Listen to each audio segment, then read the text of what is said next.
Também outro alvo aqui, o deputado Antônio Doido, que é alvo da Polícia Federal também. Achou celulares jogados pela janela. A reportagem também do Fábio Serapião, apuração agora pela manhã. A PF realiza buscas contra o deputado, que é do MDB do Pará. E ele é suspeito de crimes de corrupção praticados por uma organização criminosa composta por agentes públicos e privados. Conta essa história pra gente, Fábio. É isso, Fabíola. Antônio Doido é um deputado federal do Pará, muito próximo ao governador do Pará, Helder Barbalho. Essa é uma investigação que já vinha se desenrolando desde o ano passado e ela tem início lá em outubro, durante o período eleitoral, quando um policial militar ligado ao Antônio Doido foi preso ao sacar 5 milhões de reais numa agência de uma cidade vizinha a Belém. Isso foi em outubro, a Polícia Federal abriu uma investigação.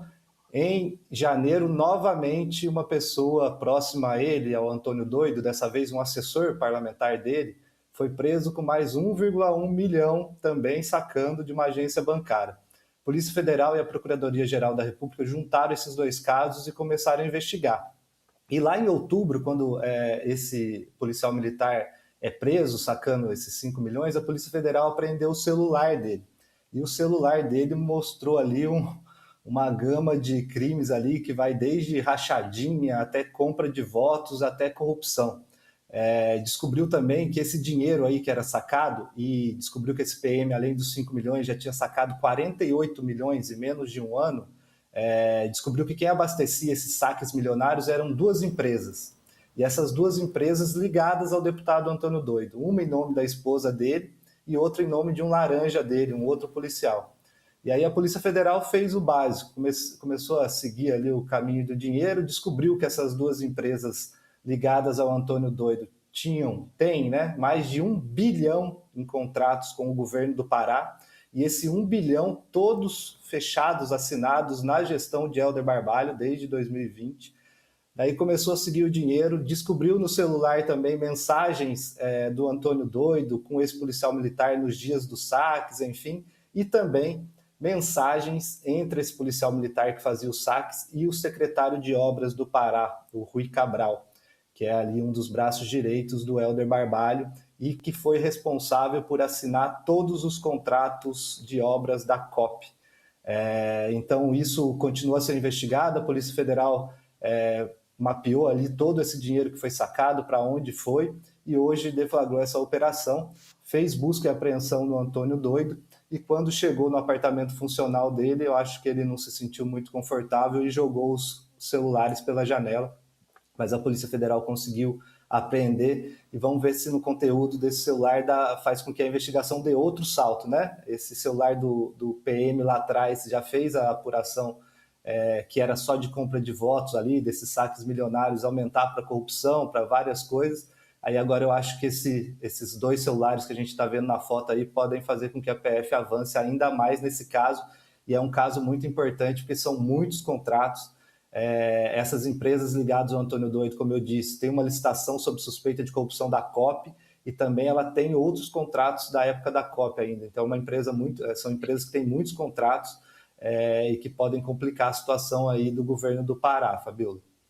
Bom, tem a imagem do celular caído aí no quintal, né? No chão aí, no jardim. Não tem ele jogando pela janela, né? Seria muito impressionante. O desespero da pessoa, né? Ao ser abordada, acha que não vai acontecer nada. Pega, abre a janela e sai jogando o celular. É óbvio que as pessoas estão aqui perguntando, mas como é que ele chama mesmo? É o apelido dele, Antônio Doido, né? O nome dele é Antônio Leocádio. E o pessoal está perguntando se você sabe, Fábio, por que o apelido dele é Doido? Olha, eu não tenho muita certeza não, mas o irmão também tem o apelido de Doido, então eu acho que é uma família de doidos, na verdade. Mas, Fabíola, nesses dois casos, tanto no Rio de Janeiro quanto aqui esse do Antônio Doido, vale ressaltar um ponto bem importante, o Josias tocou nisso também, que são dois modelos de investigação, né? Tem um modelo de investigação contra o crime organizado, que é esse do tiro, da violência, dessa técnica de guerra ao crime, guerra às drogas, que a gente tem visto que não funciona muito bem. E tem um outro caminho de investigação, que que é se valer das ferramentas de investigação, de técnicas de investigação e mirando o dinheiro, né, a descapitalização dessas organizações criminosas, tanto no Rio de Janeiro quanto no Pará. Esse caminho, esse segundo caminho da inteligência, de seguir o dinheiro, funcionou muito bem nesses dois casos, né? Seja ali no caso do desembargador, que a Polícia Federal conseguiu, sem dar nenhum tiro, avançar na investigação, mostrar quem dá o suporte para essa organização criminosa ligada ao narcotráfico, no caso o Comando Vermelho, como nesse caso do Pará, a partir de uma simples apreensão de dinheiro, a Polícia Federal continuou na investigação, se valeu de dados do COAF, se valeu de quebras de sigilo, se valeu de análise de material apreendido, para chegar em uma organização criminosa, aí sim ligada a desvio de dinheiro público. Então, mais do que mostrar a eficiência de uma ou de outra polícia, é mostrar a eficiência de um método de investigação, né?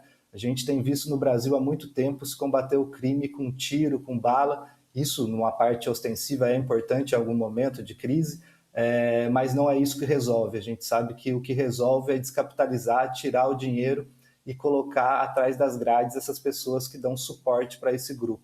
Então, é muito interessante ver esses dois modelos e a consequência dos dois modelos, Fabiola. Fábio, muito obrigada pelas apurações de hoje. 2 casos aí gravíssimos de corrupção envolvendo dinheiro público, envolvendo autoridades como um desembargador detido por vazar informações. O que está por trás de tudo isso? Isso aí é o início, né, para que a gente possa elucidar todos esses casos. Fábio, parabéns pelo trabalho. Um bom dia a você. Obrigado, bom dia para vocês. Vamos entender essa história do Antônio Doido, Sakamoto. Por que o apelido Doido, você sabe? Eu também não sei, não. Eu voto com o Fábio com relação à família de doidos, não faço ideia, né? Mas o fato é o seguinte, o caso desse deputado não é novo, né? Há tempos já há investigações pegando os parlamentares, há processos contra ele, processos inclusive na Justiça Eleitoral que havia tornado ele inelegível, diga-se de passagem. E no centro da discussão envolvendo esse deputado está novamente o desvio de emendas parlamentares. Né? Casos como o do Antônio Doido, né, ajudam a entender por que tem muito deputado em Brasília querendo impeachment de ministro do Supremo Tribunal Federal. Né? Eu não estou com isso passando pano para a forma como o Gilmar Mendes colocou essa discussão, bem pelo contrário, já fizemos todas as críticas possíveis aqui neste programa. Contudo, entende-se o porquê, né, no momento em que o Flávio Dino vai começar ele está relatando esses casos e o Supremo Tribunal Federal vai começar a julgar os casos de deputados envolvidos com desvio de emendas parlamentares, o Congresso Nacional se alvoroça. O pessoal está morrendo de medo mesmo. Porque isso aí pode dar, eu vou usar um termo aqui, desculpe usar o termo, vai dar um rebosteio do tamanho do mundo. Né? Muita gente fala que o real inquérito do fim do mundo, né? Agora não de forma jocosa, mas de forma real, é esse. Esse é o inquérito do apocalipse, o inquérito das emendas parlamentares, porque vai pegar muita gente, pega a gente de direita, pega a gente de centro, pega a gente de esquerda, pega a gente de todos os lados, e é por isso que tem muito deputado, muito parlamentar, muito senador de olho nisso, querendo, na verdade, pressionar o Supremo Tribunal Federal, enquadrar o Supremo Tribunal Federal, para que não sejam julgados esses casos, para que esses deputados e senadores não percam o mandato, não sejam enviados para a cadeia por conta dos desvios de emendas parlamentares. Né, Fabiola? Então, é isso. Esse caso do Doido, né, ajuda a explicar por que tem tanto deputado e senador sonhando com impeachment de ministro supremo e por que Flávio Dino, né, pode se tornar a bola da vez nesse sentido. Inclusive, eles divulgaram a decisão que tem a ver com essa operação contra o Antônio Doido, né, o deputado Antônio Doido. São 47 páginas, a gente até mostrou algumas delas aí, falando sobre a gravidade das denúncias que pesam contra ele. E aí a gente recai mais uma vez naquela situação. É um deputado, o Josias. E aí, o que fazer? Investigar e, havendo culpa, condenar, né? É preciso começar a condenar parlamentares, né? Alguém que joga telefone pela janela do prédio, pode passar por maluco. Mas não é o caso do deputado federal Antônio Doido. Ele arremessou celulares ali das alturas, quando recebeu a visita dos rapazes da Polícia Federal, e fez isso porque teve um lampejo de lucidez. Ele sabe o que fez nos verões passados, né? Agora, por mal dos pecados, os agentes federais recolheram no gramado os aparelhos descartados. suspeitas, evidentemente, que carregam dados pegajosos nas nuvens. E apesar do apelido, o deputado doido não rasga dinheiro.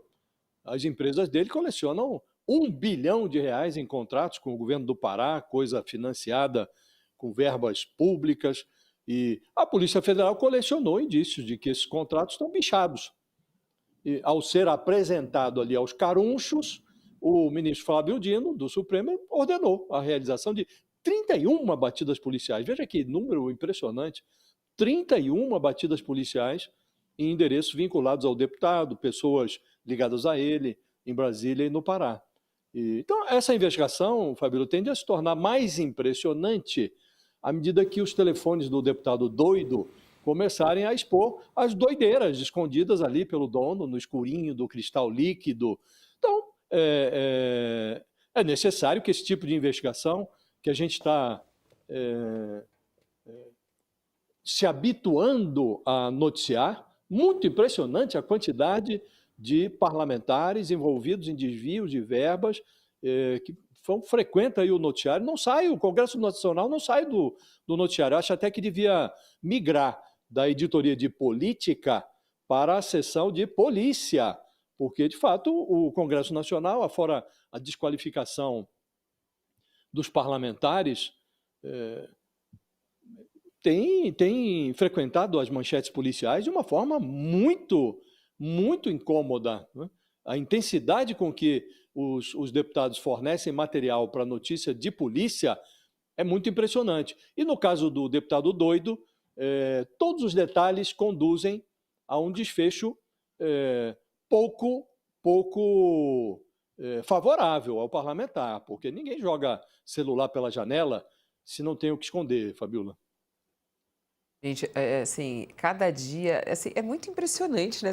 O cara jogou os celulares pela janela quando a Polícia Federal chegou. É que a gente tá desacostumado, não é que não estamos desacostumados, é que de vez em quando, de tempos em tempos, uma aberração assim acontece, mas vamos lembrar, já teve gente que botou dólar na cueca, já teve gente que colocou punhado... Jogou dinheiro pela janela também. Mas mais do que isso, pior do que a dólar na cueca é aquele parlamentar lá de Roraima que colocou notas entre as nádegas. Usou as nádegas como carteira para esconder o dinheiro na hora que a polícia estava chegando na casa dele. Então, o Brasil... Dificulta a lavagem de dinheiro, né, nesse caso. Ou mantém o dinheiro sujo por mais tempo. Ai, Josias! Gente do céu! Ó, vambora que o noticiário tá quente. Brasília fechou? Josias do céu! Agora ele não se aguenta, tá vendo? Não, é sério, esse All News tá cada dia mais esculhambado. Aí, ó, o Josias falando aí, ó. Olha lá, ele faz até assim com a cabecinha, adoro.